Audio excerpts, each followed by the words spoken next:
je vous dis silex, évidemment tout de suite vous pensez à la préhistoire. Eh bien vous avez raison. Je vous propose de prendre la machine à remonter le temps pour rentrer dans la peau des premiers paysans à l'époque de la nouvelle pierre polie. C'est parti. Alors nous voici arrivés à Grez-sur-Orge. Je suis avec Alain Gossard, donc de la Fondation Jean Jousse. Merci Alain. Donc nous sommes ici dans le cadre des Journées européennes de l'archéologie, c'est ça? Absolument, oui, tous les ans. Ça fait notre 10e participation aux Journées européennes de l'archéologie. Et voilà, vous voyez qu'on a du monde autour de nous. Le temps est clément, malgré les incertitudes de la matinée. Voilà, et donc vous avez un petit panel autour de nous des activités que nous offrons à la fois aux scolaires et puis au public pendant l'été. Donc à ma droite, par exemple, Daniel qui nous montre comment tailler des pierres et comment on pouvait faire des outils dans une époque très lointaine.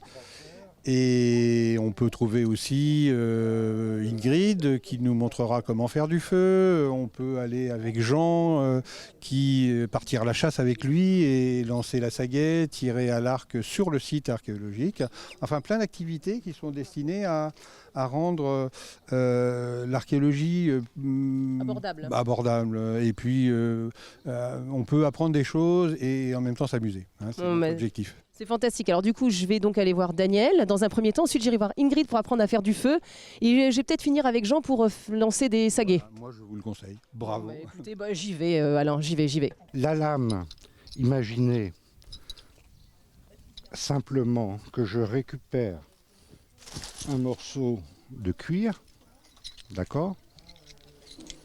Je vais faire ça. Je vais récupérer un nerf, un tendon d'animal frais, d'accord. Je vais entourer. En séchant, ça va se rétracter, ça va faire un manche incassable.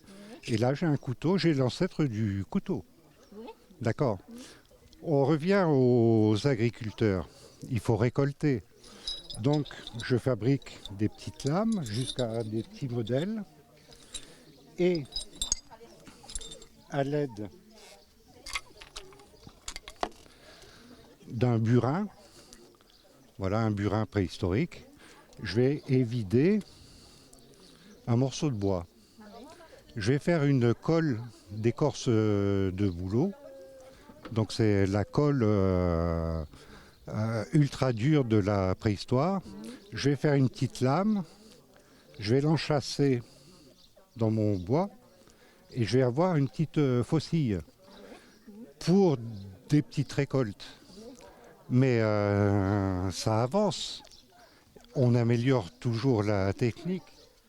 Et là, on va fabriquer ça. Vous prenez un manche de bois que vous avez taillé avec des déchets de coupe, d'accord ? Vous enchâssez 4 petites lames, du cuir, du nerf, et vous avez une faucille. Alors donc du coup là il y a Ingrid qui va nous faire une démonstration au néolithique. On faisait du feu avec des... vous allez voir avec des ingrédients qu'on va vous décrire maintenant. Alors Ingrid, vous voyez, malgré ses 6500 ans, elle est bien conservée. Hein, absolument. Et donc elle va nous montrer comment on faisait du feu il y a 6500 ans, mais vraisemblablement beaucoup plus longtemps, peut-être 300 000 ans, on peut supposer qu'on faisait du feu comme ceci. Et c'est un petit challenge pour elle. Donc, elle a dans sa main droite, vous voyez qu'elle est quand même bien latéralisée pour une néolithique ancienne. Hein. C'est ça, dites donc. Absolument. Vous l'avez trouvée où? Elle fait pas. Écoutez, sur le plateau, pas très loin, où vous allez aller tout à l'heure. Et dans sa main droite, du silex, un silex tout à fait banal. Et dans sa main gauche, une pierre, vous voyez, un petit peu particulière, là, qui est de la pyrite de fer. Et contrairement à ce qu'on pense, à l'école, on apprend qu'en frottant 2 silex, on peut faire du feu. C'est pas vrai. Mais avec 2 pierres, c'est sans doute possible. Alors, il y a un troisième ingrédient qu'on voit sur la peau d'animal, là, qui est de l'amadou. L'amadou, c'est un élément qui provient provient d'un champignon, on en a derrière là, qui est un amadouvier et qu'on va trouver sur les arbres vieillissants, voire les arbres morts. On trouve ça en forêt partout, là c'est un amadou de la forêt de Vivray, pas très loin. Et donc l'objectif et la mission d'Ingrid, dans un premier temps, ça va être de faire tomber des étincelles sur ce petit morceau d'amadou. Eh bien Ingrid, maintenant, à toi de jouer.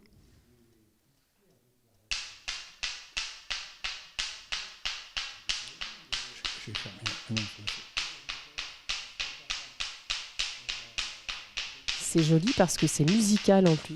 C'est très musical. Hein. Alors, je ne sais pas si vous avez percevé un petit peu. Là, regardez, il y a une petite partie qui commence à rougeoyer. Incroyable. Et ça, c'est une des propriétés de l'amadou. Il y en a bien d'autres d'ailleurs. Et vous voyez le souffle magique d'Ingrid. Ingrid, avant on avait Lucie, maintenant on a Ingrid Lascaux. C'était le chaînon manquant, si vous voulez, entre Lucie et nous. Et donc, voilà, du foin, un petit peu d'étoupe de roseau, et Ingrid a quelques secondes, je dirais, pour transformer son amadou embrasé en flamme.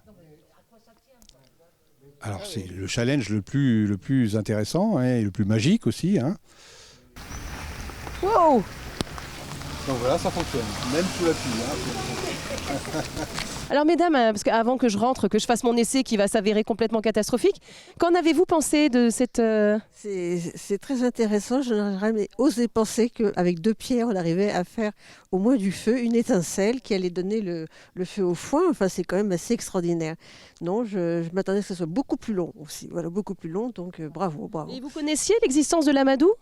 Ah non, alors pas du tout, et justement, je me demandais ce qu'était cette espèce de petit morceau que je voyais. Je ne pensais pas du tout que c'était un champignon. Alors, l'idée pour les étincelles, c'est de faire ce qu'on appelle une frite. Les petits garçons, on les entend. Donc, en fait, on frotte, on ne tape pas comme ça. Alors, le geste au ralenti, c'est ça.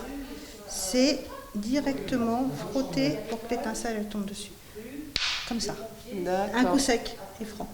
Ok. Alors, hop. Voilà. Il faut frapper de ce côté-là, elle est toute neuve. Donc je frappe avec celle-là ? Ouais.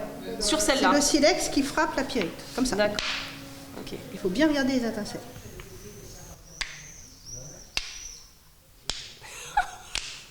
Ah si, si. Allez. Maintenant, il faut les diriger. J'ai pété la... Pas grave. Allez, ça tombe, c'est bien. Allez, encore. Plus vite, et je pense que ça va marcher. Plus vite. Oui, ça va marcher. Allez. Voilà, bien dirigé sur le... Allez, on lâche rien.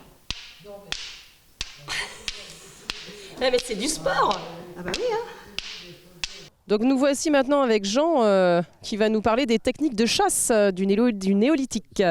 Donc bonjour, le principe en fait c'est que c'est une initiation qui a été développée pour pouvoir effectivement faire un petit essai avec des équipements qui ont plusieurs dizaines de milliers d'années. Alors pas ceci évidemment, mais ça a été inventé. Je rappelle à tout le monde que ça existe, les aborigènes l'utilisaient, et les Papous de Nouvelle-Guinée utilisent aussi encore dans les montagnes ce genre d'équipement. Il est assez simple, il permet à tous pratiquement de réussir à les utiliser, on va voir ça. C'est pas beau de se moquer, Jean. On verra. Je sens le ton narquois. Moi je réussis à former tout le monde, donc techniquement on devrait. Donc le principe en fait il est simple, c'est que l'avantage qu'il y a c'est qu'on peut l'utiliser qu'on soit puissant ou qu'on soit pas, qu'on mesure 1m80 ou 1m50. L'avantage du propulseur c'est qu'il permet d'être puissant et donc d'être efficace. C'est pour ça qu'avec le propulseur, pardon je vais montrer, en fait le propulseur c'est un bâton tout simplement, qui est relativement droit, techné aussi, qui va avoir la particularité d'augmenter le bras tout simplement, hein, et on va articuler la chose avec la saga qui est là une flèche en fait, très longue. Et donc il suffit de l'encocher et c'est le propulseur qui va faire le travail. Donc au lieu de lancer uniquement avec la puissance de l'épaule, c'est le propulseur qui va décupler en fait la puissance, sans avoir à se briser une épaule, sans avoir à se déchirer quoi que ce soit, et tout le monde peut le faire. Donc c'est aussi ça. Presque. Ou presque. On va voir ça. Donc techniquement, posée. Elle est posée. Mais non, on va réussir. Elle est posée. Et donc en fait, il suffit de... Ah, oui. Pas mal. Il n'y a pas besoin de se forcer, je peux même le... Voilà. Donc tout le monde peut essayer. Alors il y a le volontaire. Oui, bah oui, moi je vais tester pour les téléspectateurs, comme d'habitude. Je vais être ridicule comme d'habitude. Mais je teste. Non. Alors le principe, c'est d'abord, il faut le prendre comme un marteau. De la main du lanceur, droitière, gauchère, ambidextre, droitière. Donc main droitière. On le prend comme un marteau. Voilà. Le principe, on le retourne de façon à ce que ensuite, tenez-le bien, tenez-le correctement. Vous avez juste à le poser presque sur l'épaule. Et il est sur l'épaule, ça va être le bras en fait qui va lâcher. Vous le poussez, tout simplement. Vous tirez sur le propulseur. La sagaie, donc toujours à la pointe, elle va être posée dessus et vous le mettez, vous l'encochez. Vous la prenez de la main gauche et vous l'encochez dans la partie qui est creusée. Elle est posée ici. Alors, soit vous levez un peu, elle est posée, elle ne bougera plus. Soit vous la tenez. Ouais, voilà. Soit vous la tenez avec l'index, ça peut se faire aussi. L'index de votre main droite. Voilà, tout simplement. Légèrement, juste légèrement, parce que l'objectif, c'est pas de lancer le propulseur avec. Ah oui. Vous levez. C'est pas gagné. Hein. Vous levez, non, vous levez, simplement. L'objectif, c'est de déplier le bras. C'est de déplier tout simplement le bras dans la prolongement.